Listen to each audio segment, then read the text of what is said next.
Do you want to know how you can log into your Jhaveri Mutual Fund account? If yes, then this video is for you. Hello and welcome to Tech Basics. It's your host back again with yet another interesting tutorial video. In this video, I'm going to teach you how you can log into your Jhaveri Mutual Fund account. Go ahead and open Chrome or its browser on your PC, go to the Google search bar and then search for Jhaveri Mutual Fund login. Click on the first link which appears on your screen. It will take you to the official login page of Jhaveri Securities. Go ahead and write down your Jhaveri Mutual Fund's username in this box and then write down your password in the second one. And then click login. This way you can successfully log into your Jhaveri Mutual Fund account.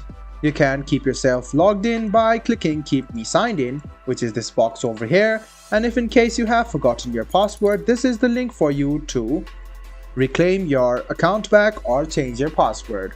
I hope this video about how you can log into your Jhaveri Mutual Fund account was helpful for you. If you still have any kind of confusion, please do mention us on the comment section down below. Like the video, subscribe to the channel and do hit the bell button for more. Hope to see you in the next video as well. Until then, goodbye, take care and make sure you enjoy.